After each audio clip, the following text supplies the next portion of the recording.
Okay, good afternoon, guys, and welcome to our Springbok press conference. Thanks for joining us. I see we've got a nice big contingent here today. Just to explain how we're going to do this, just so that we can service our media at home as well, is that the first 15 minutes we'll take questions from South Africa online. Then the second 15-minute slot will be reserved purely for media over here. So, yeah. So without further ado, I'm just going to take a couple of questions from back home, and then we'll switch over. Ashfaq, you can fire away. Thanks, Gina. Good morning or good afternoon, Rassie and Eben. Hope you guys are well. Can you hear me? Okay, cool. Rassie, I can't hear you at the moment. I know, I can hear you. Thanks, Ashfaq. Okay, cool. Rassie, just two quick things. Firstly, are you going to change your job title this week so that you can still be a water boy on Saturday? And then secondly, you and Jacques were at that game in 2017 where the Boks lost 38-3, and you spoke about it, that you don't want that to happen ever again. Now it's a few years later, and now you in charge of the Boks. How do you see Saturday's game shaping up after what happened a few years ago? Yeah, just in the first question, obviously it was within the protocol and the laws way back in when I was water carrier, so I'll be back in the coaches box with the coaches on the first one. And then the second one was, how do we shape up? I mean, we've got a proper hiding, 38-3, as you said, correctly so. But then the next 2 years, things got better and we managed to win the World Cup. So I guess 5 years since then, both teams has changed dramatically in terms of how they do things and how they play. So obviously the way Ireland has played and the teams they've beaten to be where they are currently, they are doing a lot of things right on and off the field, obviously. But yeah, we're looking forward to it. We know we're in for stiff competition, and with a crowd like I'm used to, the Irish crowds, it's a very respectful crowd who enjoys both sides of the game. So yeah, I think it's going to be a good one to watch, Ashfaq. Nathan? Thank you, Zina. Good day, gentlemen. Rassie, Ireland Rugby Union confirmed this week they'll be wearing their navy blue jerseys. Can this be resolved with one team wearing the home uniform, the other wear contrast colours, for example, white, as it was done in the past? And then for you, Eben, it seems to be raining on a daily in Dublin. How has training, or let me say preparations, been since arriving in Dublin? Yeah, thanks, Eben. The thing is, I'm not sure. I looked at those jerseys, if it will clash. For me, it looks like it won't clash, but I mean, I'm not a referee who must make the decisions on the field when it's really tight and close. I guess the guys would have done their homework and would know if it doesn't clash. I just know the home team gets to wear the alternative jerseys, and the visiting team wear the traditional jerseys. So, as long as the referee can see and the fans can see, and we'll be able to play without it disturbing anything. I really, when I compared the two, for me, it looked like that there's a difference, but it's not enough. We just know we have to pitch up with our jerseys, and if there's a clash, I mean, the guys who's in charge will sort it out. Yeah, just on the preparation, I think it went well. Today we obviously experienced some rain, lots of wind, and then earlier the week it was a bit drier. So yeah, I think we used to all the weather conditions. So yeah, whatever comes on Saturday, we've experienced both. Percy? Sien baie dankie vir die geleentheid. Goeiemiddag Rassie, goeiemiddag Eben. Ras, kan ek net van 'n vraag? 2 November 2019, die eindstryd van die Wêreldbeker was beslis geweest. Julle is wêreldnommer 1 span. Hierdie naweek kom julle teen 'n nuwe wêreldnommer 1 span te staan. Hoe sien julle sake uitspeel hierdie naweek? En soos jy Ashfaq geantwoord in die Engels, wat in 2017 gebeur het is seker bygones. Hoe sien julle uit na hierdie naweek se wedstryd? En vir Eben, ek aanvaar nog korreksie, was jy deel van die klas van 2017 geweest, en hoe dink jy, hoe gaan dinge anders wees vir julle wees? Dankie. Wat is die eerste vraag? Wat is die eerste vraag net kort? Ek sê dit in 2019, 2 November. Okay, sorry, 2019, ja. Dis quickly Afrikaans. 2019 is iets van die geskiedenis. Ons almal weet, dit was great, het was awesome, maar die World Cup volgende jaar. So, alhoewel ons weet, Ons is wêreldkampioene, speel ons die span wat nommer 1 is in die wêreld hierdie jaar en volgende jaar, selfs as mense dink ons 2018 gedoen het, het ons nie great gedoen in 2019 die wêreldbeker gewen. So ek dink ons almal hier het dit geniet tot op 'n tyd, maar ek dink ons almal weet die World Cup is nou volgende jaar.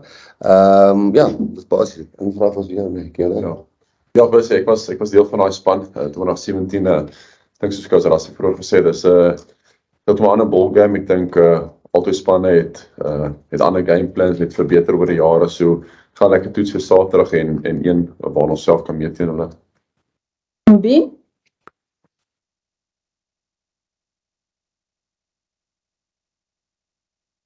Rubin? Justin, you can ask. Thank you very much, Gina. Good afternoon, Rassie Eben.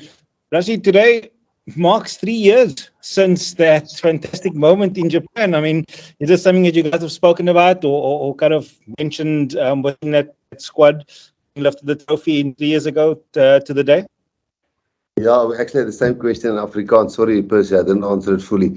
Mubin, no, we knew that it was here somewhere around today where, it was 3 years, but that's the point. It was 3 years. And we're now on to the next World Cup, and it was wonderful and it was great, but I think we're all in the mode now of, trying to get momentum. Although we're very proud and it was a great moment in our history, and we've now won 3 World Cups. The aim is now to go into the next year with a very closely contested World Cup. I think any bloody team can win it next year of the top, even the top 9. I mean, a team like Argentina beat New Zealand in New Zealand. I think they're 10th or 11th ranked currently.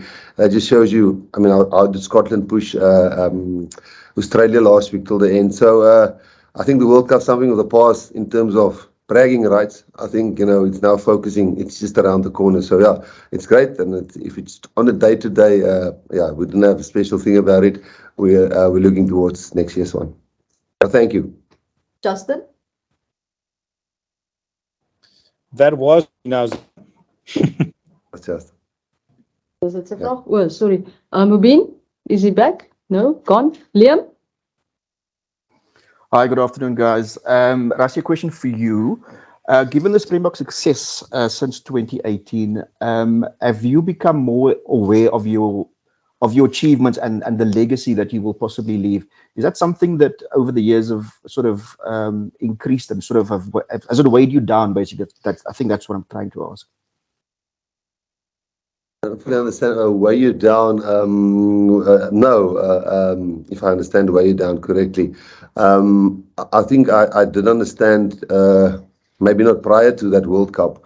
I just know we had great players, and when I came back from Ireland, there's certainly a lot of things that I learned here that I as a coach previously didn't do right in South Africa, and which things that I think whenever you go to other country and you come back, you have some new things that those guys do better than you, and then maybe you, when you went there, brought some skills to that specific team. But I think the thing is definitely, 95 I was a fan. 2007 I was part of the box until they got into the plane, and then Eddie Jones joined them. But I've never experienced what it can do for South Africa.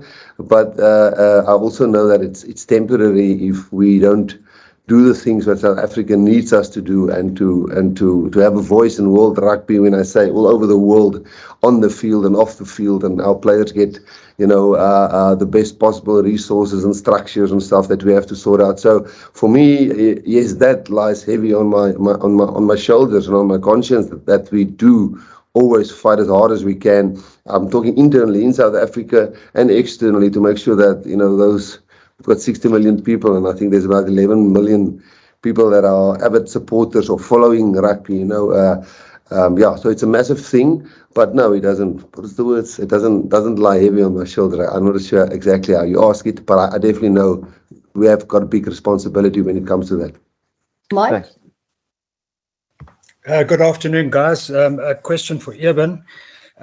Just looking at the forwards, the game on Saturday, obviously you guys have played the Rugby Championship packs and the Welsh pack. Just where do you think the Irish fit in? How do they compare to those forward packs? And do they do anything sort of different, something that you've been able to have a look at that they will bring? Yeah, hello, Mike. I think we saw against that series against New Zealand, they've quite a strong maul. I think they maul quite a bit, and then also they've got a good scrum. They won a couple of scrum penalties in that series, and I must say that they're very clinical at the breakdown. They know exactly their job, and they do their job very well. Ashfaq? Rassie, just for you, do you have some inside info there into the Irish? And spend some time there. We all know about the attacking game, and they try and play the phases, but perhaps particularly with the forwards to get that front foot ball for your backline. Well, the insights.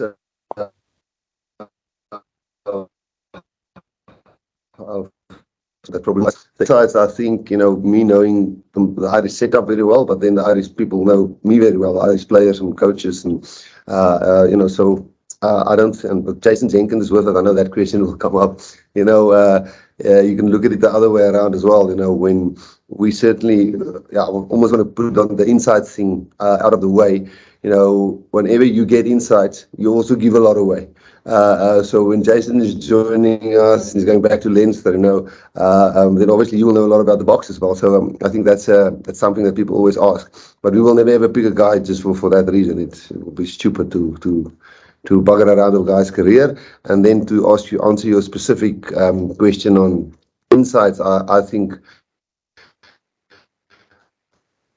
the plans that we made, and we certainly did our analysis proper on them, but I know they would have done the same. They can't be where they are currently if they don't do that. So it's going to see on Saturday which of those two plans and tactics work. So we're fairly confident, and I know they're fairly confident, so it will be a great matchup. Percy, is that another question? Yes, please. Zina, can I also ask Rassie? Rassie, jy praat van 2017 is iets van die verlede, 2019 is iets van die verlede. Was dit belangrik vir die wêreldkampioene om 'n goeie vertoning op te dis hierdie naweek 10 uur Ierland in die aanloop tot volgende jaar? En hoe dink jy hoe het Ierland oor jare so goed geword? Okay, en die eerste vraag, sal die mense ook wil antwoord aan dit. Ierland was eintlik, ek dink in 2018 ook nommer 1 in die wêreld vir 'n ruk. Voor die World Cup. Ek is amper seker daarvan. Ek dink al die All Blacks sou wen nie, so ek praat onder korreksie. So die wêreldranking is baie keer 'n tydelike ding. Ek dink ons was op 'n stadium 1 jaar en 'n half, amper 2 jaar die wêreldkampioene, waar ons nie gespeel het in 2020, dink ek. So maar as mens verby daai wêreldranking kyk en jy kyk suiwer na hulle, ek dink Andy Farrell, en Paul O'Connell, al die ander wat deel is van hulle coaching staff is, ek weet hulle is baie particular en baie detailed georiënteerd, en ek weet die spelers hierso is pro. Dit is baie dinge wat ek hier geleer het wat ons in Suid-Afrika try toepas. So en mense moet krediet gee, jy weet, vir hoeveel spelers wat hulle het om nommer 1 in die wêreld te wees. Maak nie saak hoe dit week is nie. Dit is ongelooflik. So ek kan baie trots wees en ons het harde werk voor Saterdag om dit weer verander. Yes, unfortunately we need to get to the media over here. So can everybody please put their mics on?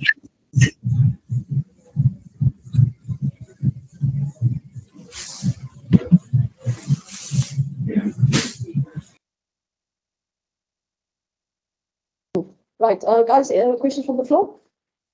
Rassie, welcome back to Lorna, since you were here last time you won a Rugby World Cup in South Africa, which is obviously momentous from your point of view. How have you seen Irish rugby evolve from your last trip to where you are right now? Yeah, well, obviously I've repeated this a few times, so sorry if I repeated it again. I think the challenge for Ireland will always be the amount of numbers. There's 4 clubs, and the academy is how it works, and I think we don't have to talk about those structures. But the one thing they've always done, even when I was way back here, from David Musifora, must get a lot of credit for that, is how they just make players better and make sure this guy can be a professional player or not a professional player. And they decided really quickly and early in the guy's career, I got a real insight into being really honest with young players just over 21, 22, making a decision that will study or work orientated or trying to be a professional rugby player. I think they're getting the results, bearing the fruits of that mindset, and also the way they control foreign players coming into their clubs. compared maybe to other countries. I really think that's how they maximize their talent.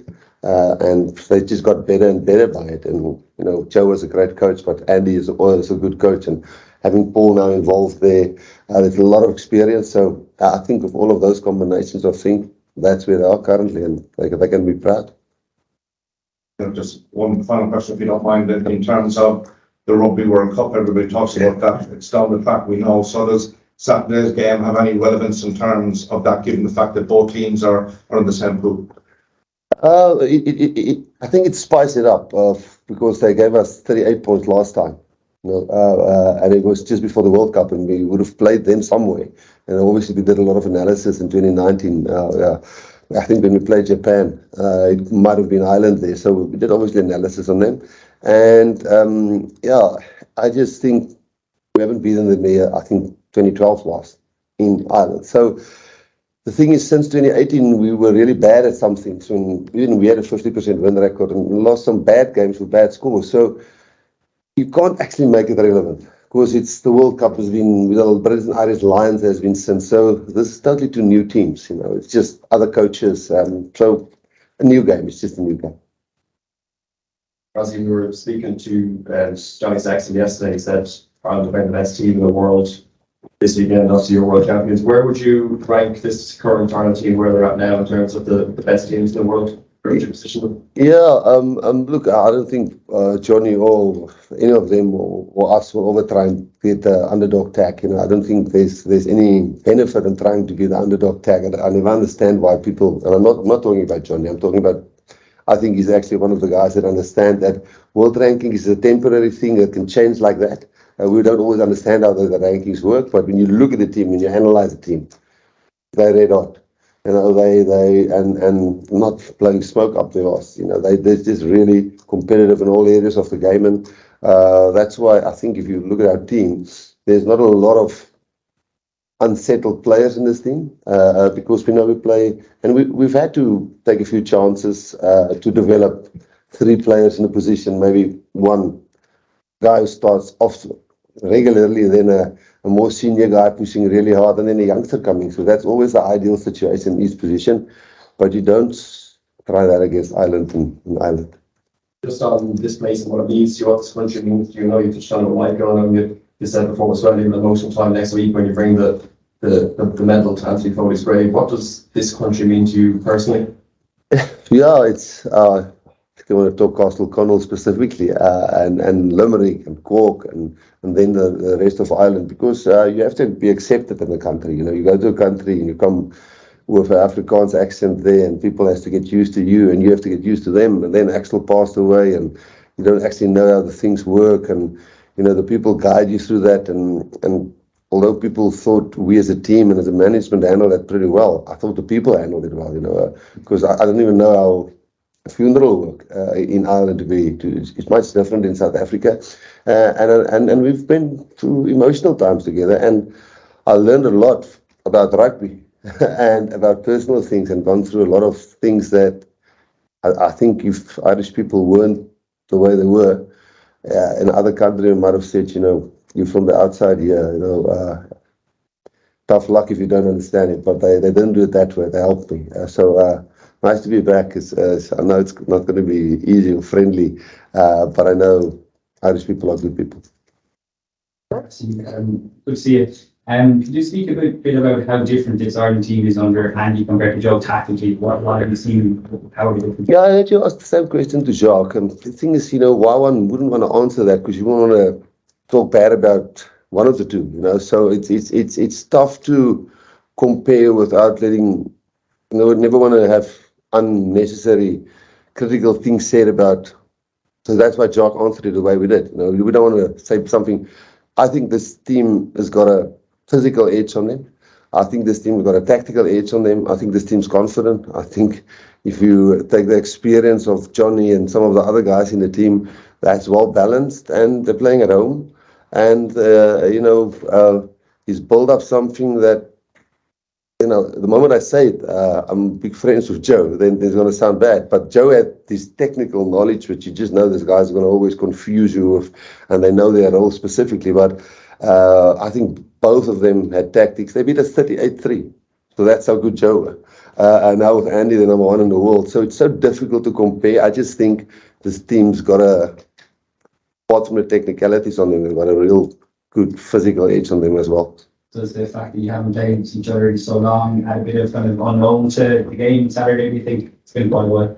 Yeah, it's well, I think that's the last time I was on Ireland, so yes, but it's actually mostly it's the crowd, and the crowd, yes, is not hostile and makes you feel, but they support their own. You can feel, you can feel the pressure of them doing something small, great, but the crowd erupts, and the weather, and then obviously the unknown. We've played them, luckily a lot of their players played in the URC, which give you that in-touch feeling a little bit with the way they're playing.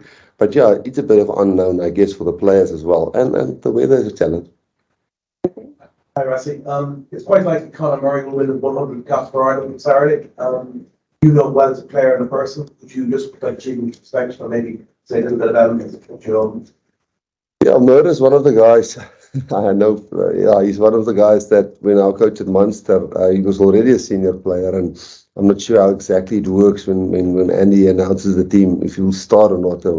When a guy plays his 100 test match, and he's good enough, and we normally start with a guy on his 50th or 100th test match if he's close to the other guy starting. So I'm not sure how that will work, or if he's going to be in the match at 20. It's only being announced tomorrow, am I right? Yeah. So I'm not sure if he's in there, but yes, yeah, for what he's achieved and how humble he stayed. That was the thing when I got you. I thought I'm going to get this guy. We've got to talk and be out there all the time. And he's this quiet, reserved guy, and it was such a pleasure getting his rugby IP talking to you, but almost you had to ask always. It wasn't his opinion always. So yeah, I think to play 100 test matches, even it's just done it the other day, and in any country, that's well done. And he's a nice guy and an awesome bloke, and he knows the game. Yeah, so if he gets his run on Saturday, congrats to him. I have to ask you something more. I know 7-8 at the moment, but he created a lot of publicity over here in that brilliant Jason Sun documentary, but I'm still reading Dark Assault. I don't know. Oh, the software. No, that didn't coming. No, I didn't particularly think that team had a very hard edge. To be honest with you, I thought technically, and the players, you can ask him alone over a beer at the bar when you get the chance. What I was trying to explain, but I know people will think it's covering up. I thought the technicality in which they play with was their major thing that one had to counter. It wasn't maybe robustness and, in your face, that kind of play. It was really, these guys outsmart you. That's the way they played. But obviously, I can't say that about the current team because, they are where they are. And maybe they thought when they gave us 38-3, maybe they thought we didn't have a physical edge or we were softish, So things change as quickly. Rassie, you have secretly senior side, which is required to work with. You've also worked with Peter O'Mahony, who we assume is fit and is going to be playing tomorrow. You've had big adventures with Say Khaleesi, but you've had equally big adventures with Peter O'Mahony. You've seen him cry and break down and recover in front of you, in front of all of us at a press conference. What about Peter O'Mahony, the man? What do you make of him? And then just as an addendum at the end, is he up there with Say Khaleesi for you? Oh, that's a difficult question to. As a man, I mean, you guys know him better than I do because I only coached him for 18 months, just under 2 years. But we've been through the actual passing away and having that press conference. And yeah, again, as I said, Irish people, then I'm talking Irish players, Irish coaches. And Peter was the captain then.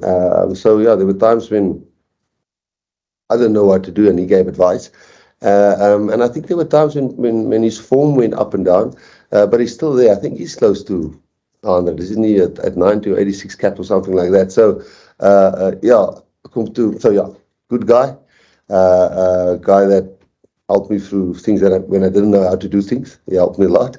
And then comparing him with Sia, it's just to.